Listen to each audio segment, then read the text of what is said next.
चलिए आज अपवर्तन और अपवर्तन के कारण और अपवर्तनांक को समझ लेते हैं। तीनों को एक ही वीडियो में कवर करते हैं। तो अब सबसे पहले अपवर्तन की परिभाषा हो जाती है कि प्रकाश किरण का एक माध्यम से दूसरे माध्यम में जाने पर मुड़ने की घटना को जो प्रकाश का अपवर्तन कहते हैं।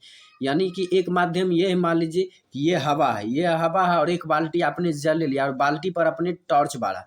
तो टॉर्च जब हम बारते हैं तो प्रकाश, तो टॉर्च जब बारते हैं तो पानी की सतह तक तो वह एकदम सीधी ही जाती है, लेकिन जब वह जल में प्रवेश करेगी तो माध्यम अलग हो जाता है, वायु से वो जल में चली जाती है, इसीलिए वो कुछ मुड़ जाती है, वो एंगल से जो मुड़ जाती है कुछ। तो प्रकाश की मुड़ने की यही घटना जो है प्रकाश का अपवर्तनांक कहलाता है। तो ये हो जाता है अपवर्तन।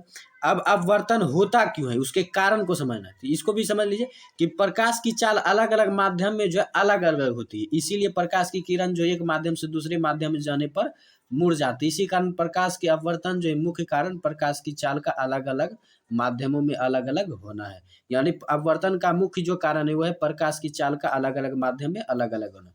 तो अब समझ लेते हैं कि अपवर्तनांक की क्या परिभाषा है। तो अपवर्तनांक को भी हम लोग जो है बेहतर तरीके से समझ लेते हैं।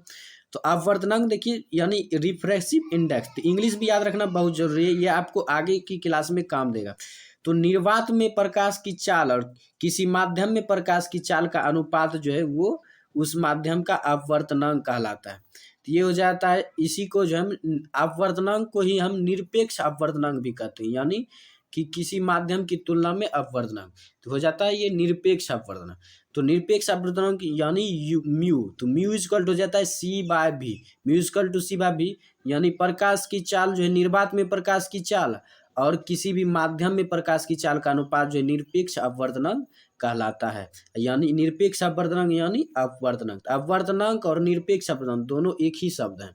इसको भी याद रखिए, म्यू है जहाँ पर माध्यम का निरपेक्ष अपवर्तनांक, C है निर्वात में प्रकाश की चाल, B है माध्यम में प्रकाश की चाल। तो इसको आपको ध्यान में रखना है।